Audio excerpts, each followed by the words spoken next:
இந்த ரியலிசத்தை அவருடைய எழுத்துல, அவருடைய வாழ்க்கையில இந்த விருதுனால எனக்கு 10 பைசா தேவரடியார் வீட்டிலேருந்து போய் ஒரு மண்ணை எடுத்து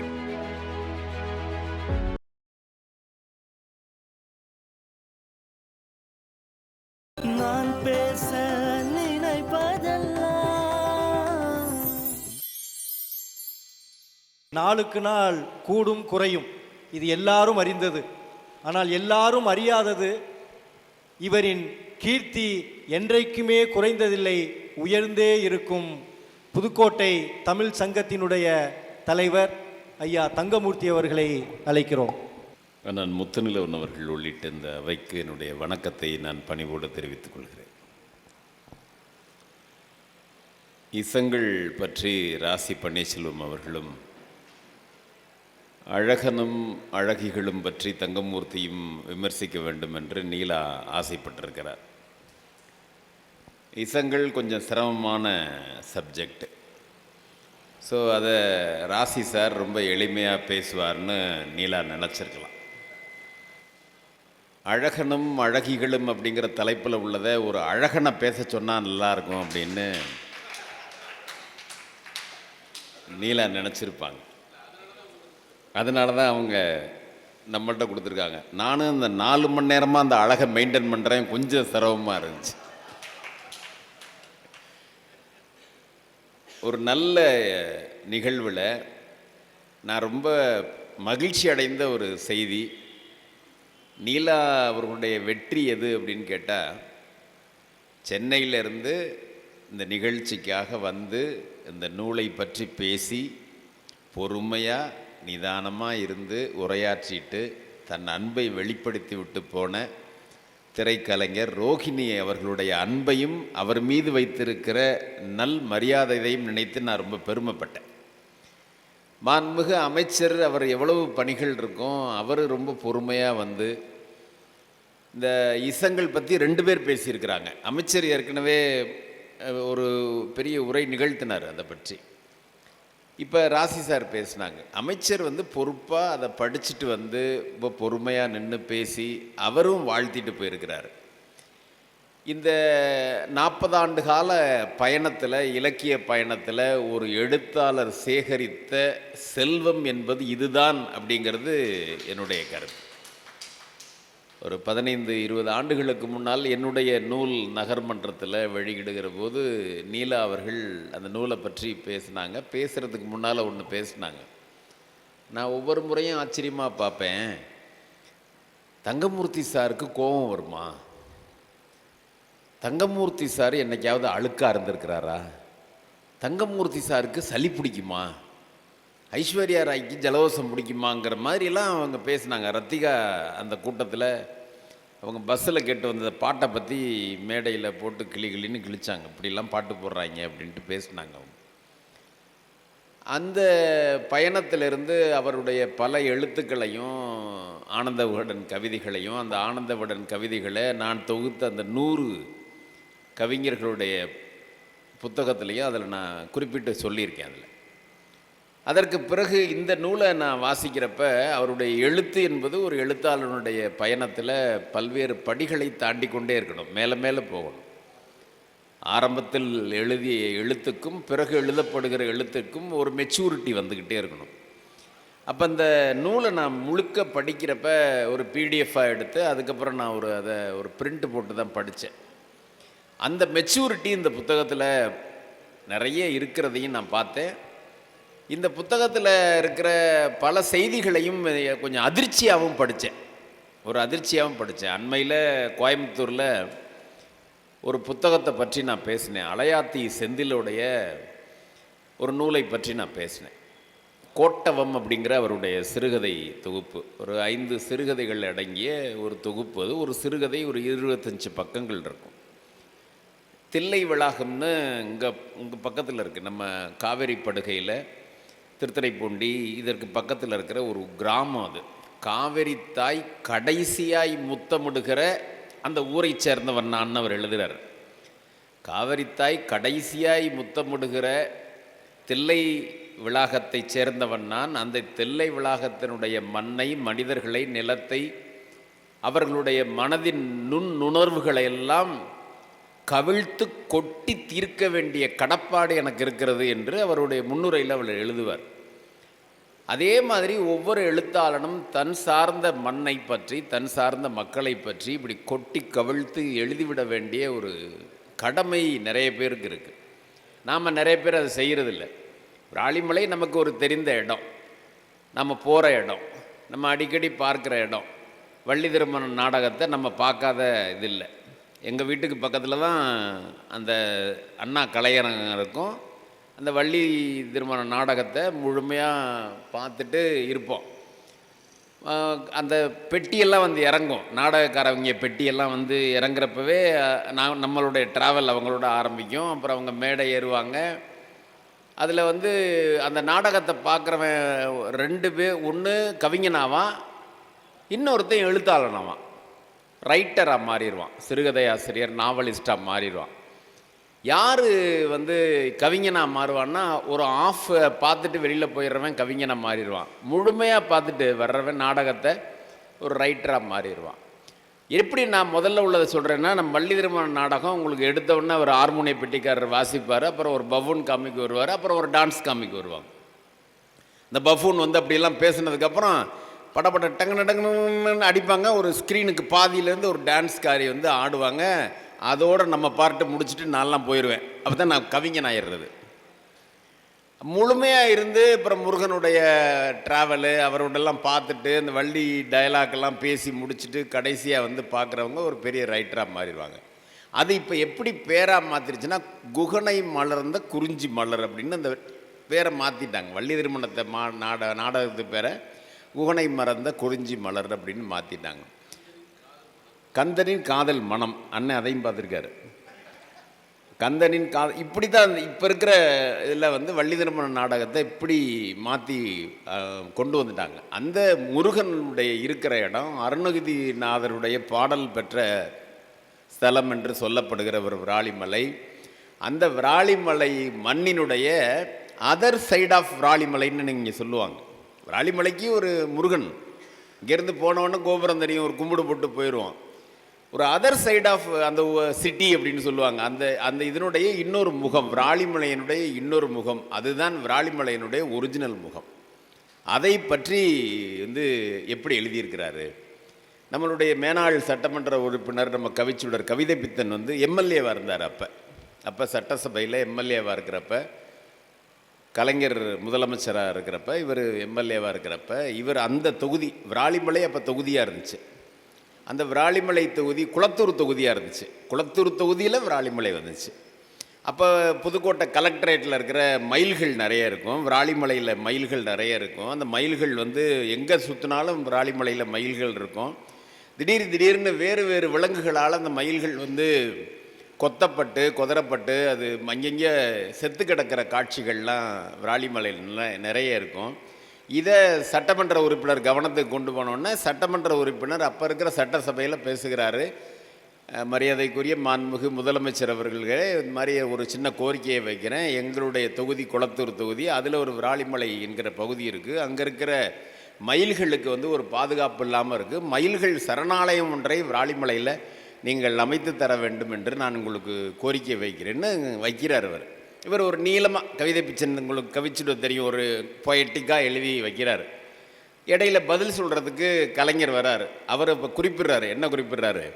அருமை தம்பி கவிதை பித்தன், விராலிமலையிலே மயில்கள் இருக்கின்றன என்று அவர் குறிப்பிட்டார். விராலிமலையிலே மயில்கள் இருக்கிறது என்பதை நான் நன்கு அறிவேன். அவர் குறிப்பிட்ட மயில்களுக்கு விரைவில் சரணாலயம் அமைக்கப்படும் என்பதை தெரிவித்துக் கொள்கிறேன் அப்படின்னார். ஏன்னா அவர் குறிப்பிட்டது என்ன, அவர் கண்ணதாசனுடைய வனவாசம் படிச்சிருந்தீங்கன்னா அவர் எப்படி குறிப்பிட்றாருங்கிறத நீங்கள் தெரிஞ்சுக்கலாம். அப்படியான ஒரு விராலிமலையில் போய் இருந்து, எப்படி கட்டுறது சிறையளவுன்னு ஜெயிலில் போய் இருந்து அந்த சிறை கைதிகளோட பழகின ஒரு அனுபவத்தை நீலா எழுதினார். நீலாவனுடைய எழுத்தில் ரொம்ப சிம்பிளிசிட்டி இருக்கும், எளிமை இருக்கும், ரொம்ப அருமையான எளிமை இருக்கும். எனக்கு அவரை இசங்கள் பற்றி ராசி சார் சொன்னார்ல, எனக்கு பிடித்ததெல்லாம் ரொமான்டிசிசம், நீலாவுக்கு பிடித்ததெல்லாம் சோஷியலிசம். எனக்கு நீலாவை பிடிப்பதற்கு காரணம் அவருடைய ரியலிசம். இந்த ரியலிசத்தை அவருடைய எழுத்தில், அவருடைய வாழ்க்கையில் அவர் கடைபிடிப்பார். நீலாவுடைய எழுத்து வந்து ரொம்ப ரீடபிலிட்டி இருக்கும், படிக்க படிக்க ரொம்ப எளிமையாக நம்ம புரிகிற மாதிரியான ஒரு எழுத்து இருக்கும். அதைத்தான் அவர் கட்டுறதை சிறையில் உள்ள எழுதியிருப்பார். அந்த நேரத்தில் நானும் அடிக்கடி ஜெயிலுக்கு போகிறதுண்டு. நானும் அடிக்கடி ஜெயிலுக்கு போகிறதுனா ரோட்டரி சம்மந்தமாக போவேன். ஆனால் கட் பண்ணுறதுக்குள்ளே அதை சொல்லிடணும். அடிக்கடி நம்ம அந்த ரோட்டரி இயக்கம் சார்பாக ஜெயிலில் உள்ள அவர்களுக்கு ஒரு மோட்டிவேஷன் கிளாஸ் எடுக்கிறது, அவர்களுக்கு தீபாவளி பொங்கலுக்கு பல நிகழ்ச்சிகள் நடத்துகிறதுக்காக அந்த இதுக்கு போகிறப்ப நீலாவையும் அங்கே அடிக்கடி சந்திக்கிற ஒரு வாய்ப்பு இருக்கும். அதை ஒரு ரொம்ப அருமையான நூலாக மாற்றினார். அதே மாதிரி இந்த விராலிமலை பகுதியில் இருக்கிற இந்த புத்தகத்தை இதை பார்த்துருக்கிறார். இதில் உள்ள நடன கலையை அப்படி எழுதியிருக்கிறார். ஆனால் ஒவ்வொரு பெயருக்கும் பின்னால் இருக்கிற வழியை நீங்கள் நினச்சி பார்த்தீங்கன்னா இது ரொம்ப ட்ராஜடி, இது மிகப்பெரிய ட்ராஜடி. அது வந்து பிந்துமதியாக இருக்கட்டும், அது மாரிக்கண்ணம்மாவாக இருக்கட்டும், அது வந்து மகிமாவாக இருக்கட்டும், மாரிக்கண்ணாக இருக்கட்டும், சவுந்தரவல்லியாக இருக்கட்டும், ஜெயாவாக இருக்கட்டும், நிறைய அழகிகளுடைய பெயர் எழுதியிருக்கார். ஒரு பொண்ணு பேர் வந்து மொய்லி. மொய்லிங்கிற பொண்ணு பேருடைய இயற்பெயர் வந்து ஸ்வர்ணலதா, விஆர் ஸ்வர்ணலதா, விஏ ஸ்வர்ணலதா.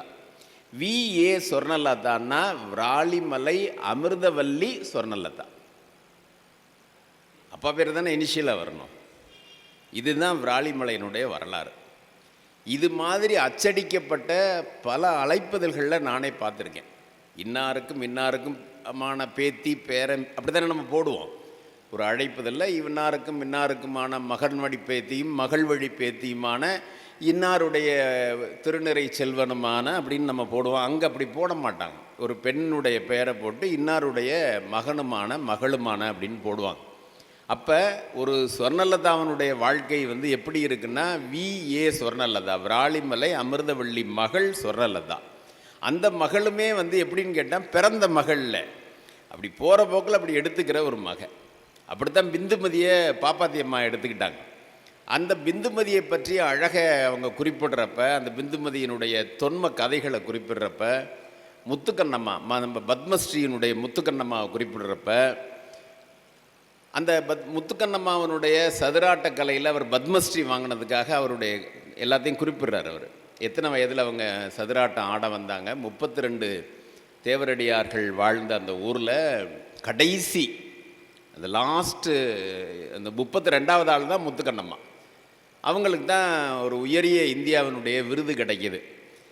அண்ணன் முத்துநிலவன் அவருடைய முன்னுரையில் எழுதுகிறப்ப இடையில வந்து நீலா உள்ளே நுழைகிறாரு கட்டுரைகளில் அப்படின்னு ஒரு வரி எழுதிட்டு என்ன எழுதியிருப்பாங்கன்னா, இவங்க தேவரடியார் தேவரடியார் தேவரடியார், இவர்களை தேவரடியாக ஆக்கியது யார் என்ற கேள்வியை நீலா முன்வைக்கிறார். இப்படி நீலா தன்னுடைய கருத்துக்களை முன்வைக்கிற மாதிரி முத்துக்கண்ணம்மாவனுடைய பத்மஸ்ரீ விருதை பற்றி சொல்ல வர்ற நீலா என்ன சொல்கிறாங்கன்னா, இந்த விருதுனால எனக்கு 10 பைசா கூட பிரயோஜனம் இல்லைப்பா, அந்த அம்மா சொல்லியிருக்கிறாங்க. ஏன்னா அது இந்த விருது பெறுகிறவர்களுக்கு வந்து ஏதோ ஒன்று கொடுக்கணும் வைக்கணும் அப்படின்லாம் செய்வாங்கள்ல. இப்போ சாகித்ய அகாடமி விருது கொடுக்குறவர்களுக்கு வந்து தமிழ்நாடு அரசு வந்து கனவு இல்லம்னு ஒரு வீடு கொடுக்குறாங்க. எல்லாருக்கும் ஒரு வீடு கொடுக்கப்படுகிறது. ஆனால் பத்மஸ்ரீ விருது பெற்ற முத்துக்கண்ணம்மாவுக்கு எது ஒன்றும் கிடையாது. பத்மஸ்ரீ விருது பெற்ற முத்துக்கண்ணம்மாவை நம்ம தயானந்த சந்திரசேகரன் அவர்கள் வந்து புதுக்கோட்டையில் அழைச்சிட்டு வந்து ஒரு நிகழ்வில் நடத்தினார். நான் அந்த நிகழ்வில் முத்துக்கண்ணம்மாவை பற்றி உரை நிகழ்த்தினேன். அந்த பொட்டை பற்றி நீலா வர்ணிச்சிருப்பாங்க. இந்த நெத்தியில் அப்படி சுத்தமாக சகப்பாக பெரிய பொட்டு, ஒரு கொண்டையை சுற்றி பூ, இதெல்லாம் அவங்களுடைய அந்த அந்த ஸ்டைல். அந்த கொண்டையை சுற்றி பூ, சாகிறதுக்கு ஒரு 10-15 நாளைக்கு முன்னாடி புதுக்கோட்டைக்கு வர்றாங்க. அப்போ இந்த தோற்றத்தில் இருக்கிறாங்க. பெரிய அகலமான சிகப்பு பொட்டு, கொண்டை, அதுக்கு பின்னால் பூ. அந்த பக்கத்தில் ஒருத்தரோட ரொம்ப கையை பிடிச்சிக்கிட்டு அவர்கிட்ட பேசிக்கிட்டே இருக்கிறாங்க. நான் தயானந்த சந்திரசேகரன்ட்ட கேட்டேன், அவர் யார், கணவர் அப்படின்னு. இல்லை அவங்க கணவர் இறந்து ரொம்ப நாளாச்சு. இவர் வந்து இவங்க அந்த சதுராட்டத்துக்கு வாத்தியம் வாசிக்கிற வாத்திய கலைஞர். இவங்களுடைய வயதை விட அவருக்கு 2 வயது கூட. அந்த 2 பேரும் அவங்களுடைய பழைய காலத்து நினைவுகளை பேசிக்கிட்டு இருக்கிறாங்க அப்படின்னு அவர் குறிப்பிட்டார். அந்த முத்துக்கண்ணம்மாவை பற்றிய ஒரு பதிவை அவங்க குறிப்பிடுறாங்க. முத்துக்கண்ணம்மா தன்னுடைய இன்டர்வியூவில் சொல்லாததை, முத்துக்கண்ணம்மாவுக்கு பின்னால் இருந்த பல துயரங்களை, முத்துக்கண்ணம்மா வழிவந்த பல பேருடைய துயரங்களை இந்த அழகனும் அழகிகளில் சொல்கிறது மட்டுமல்ல, பல உண்மை கதைகளை போட்டு உடைக்கிறாங்க. ஒரு ஆட்டுக்குட்டி மாதிரி நான் அவங்க பின்னாடியே போவேன் அப்படின்னு நீலா எழுதுகிறாங்க. அந்த கதை சொல்லுவாங்க, நான் போய் உட்காந்துக்கிருவேன் அப்படின்னு அவங்க எழுதுவாங்க. அப்போ என்னை பார்த்து வித்தியாசமாக இவை யாரும் வித்தியாசமான பொண்ணு அப்படின்லாம் சொல்லுவாங்க. ஒரு ஔவை பாட்டி ஔவை கதையெல்லாம் சொல்லுவாங்க. முன்ன வீட்டில் கூப்பிட்டு போவாங்கல்ல, ஔவை எவ்வளோ பியூட்டிஃபுல்லாக இருக்கிறாங்கன்னு சொல்லுவாங்க. அதியமானுடைய ஃபஸ்ட்டு கேர்ள் ஃப்ரெண்டு ஔவையார் தான். அந்த ஔவையாரை பற்றி பெண்களுக்குன்னு நாங்களாம் இப்போ நான்லாம் சின்ன பிள்ளையாக இருக்கும்போது எங்கள் வீட்டில எல்லோரும் பெண்கள்லாம் கிளம்பி போவாங்க. அம்மா எங்கே போகிறீங்க? போடா உனக்கு இதுக்கு சம்மந்தம் இல்லை அப்படின்னு போவாங்க. ஒரு மீட்டிங்லாம் போட்டு நடத்துவாங்க. அந்த விஷயத்தை இதில் பதிவு பண்ணுறாங்க.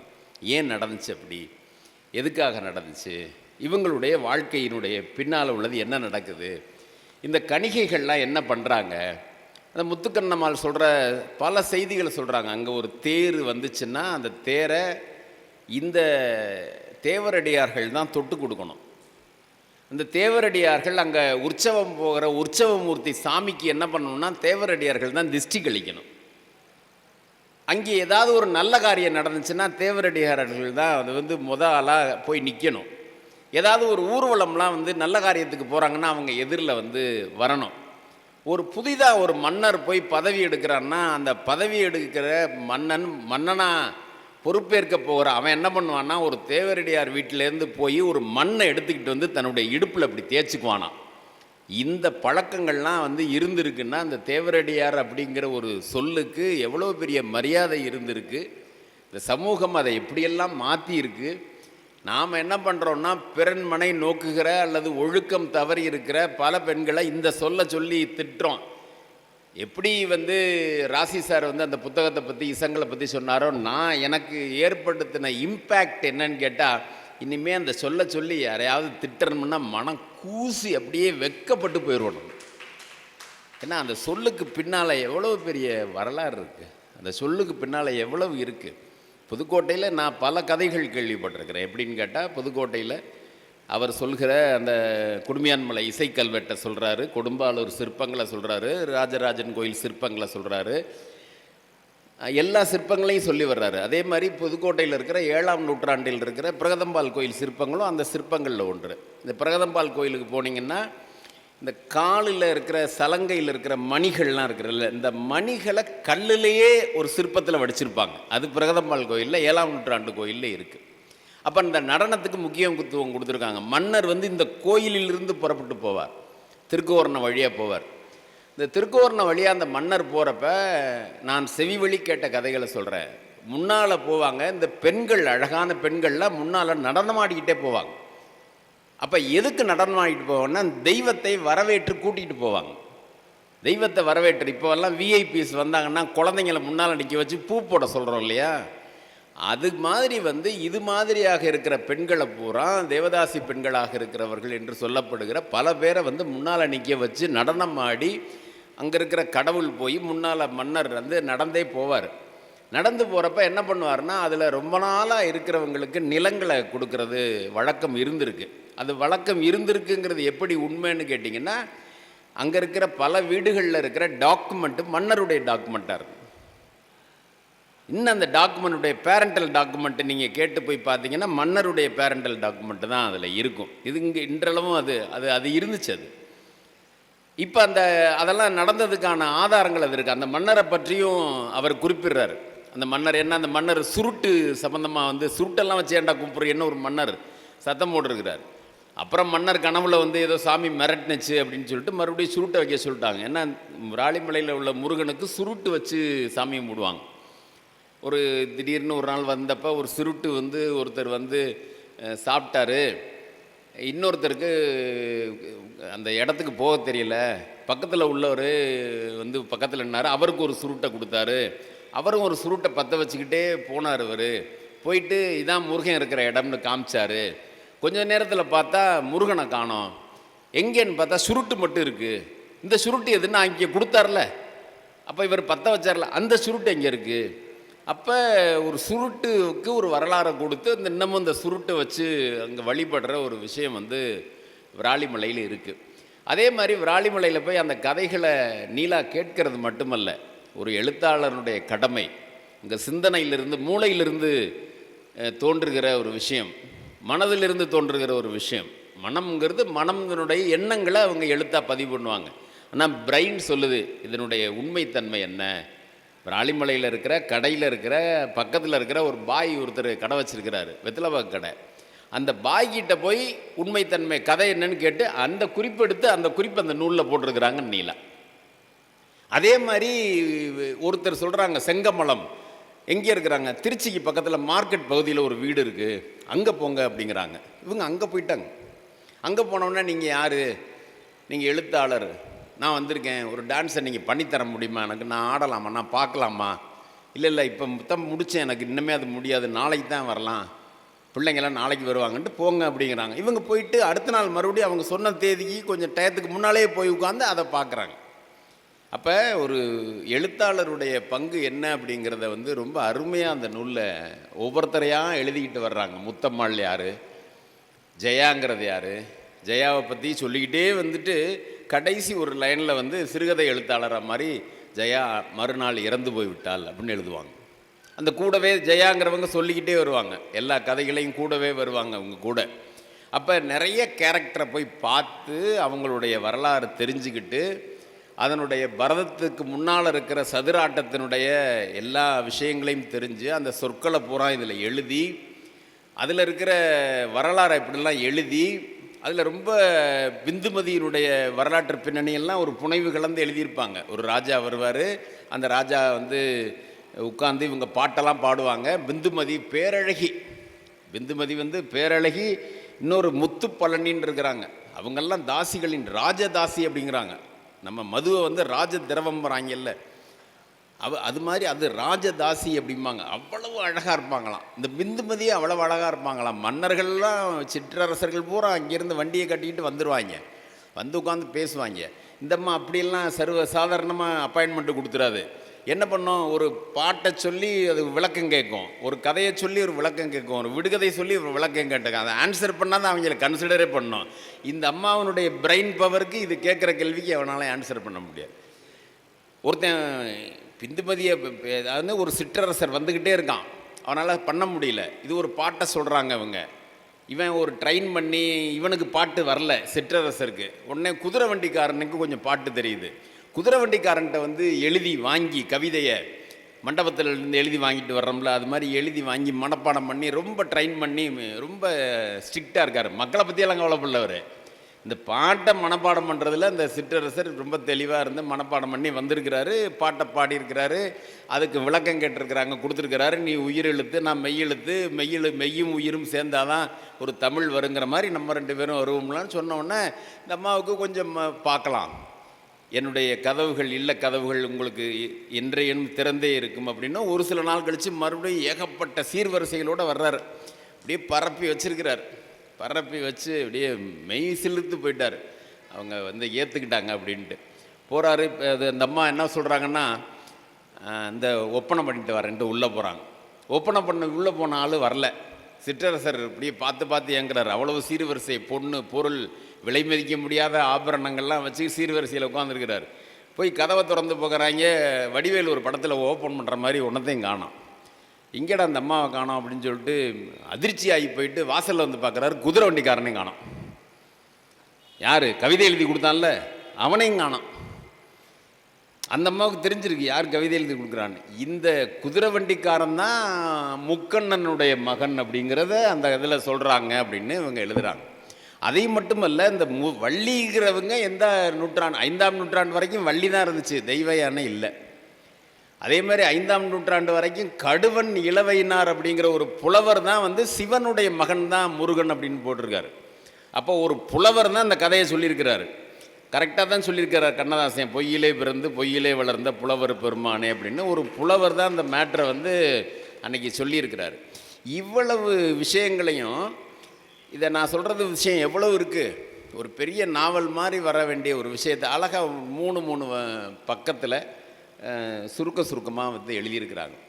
இதை வந்து நான் படித்து பார்க்குறப்ப நம்ம ஊருக்கு பக்கத்தில் இருக்குது விராலிமலை. நாம் விராலிமலைக்கு ஒரு எப்படியும் மாதத்துக்கு 10 முறை அந்த பகுதியில் போகிறோம். வனப்பாறை போகிறோம், திண்டுக்கல் போகிறோம். ஆனால் விராலிமலைக்குள்ளே வந்து இவ்வளவு கேரக்டர்ஸ் இருந்திருக்குங்கன்னு நமக்கு தெரியலையே, இவ்வளவு பேர் இருந்திருக்காங்கன்னு நமக்கு தெரியலையே. இவ்வளவு பேர் கணிகையரும் கணியனும் இப்படி இருந்திருக்காங்கன்னு தெரியலையே. கணியன்னா ஜோசியம் சொல்கிறவர், அதனுடைய பேர் கணிகையர். இந்த கணிகையருங்கிறவங்களுடைய கண் அவ்வளவு ஷார்ப்பாக இருக்குமா.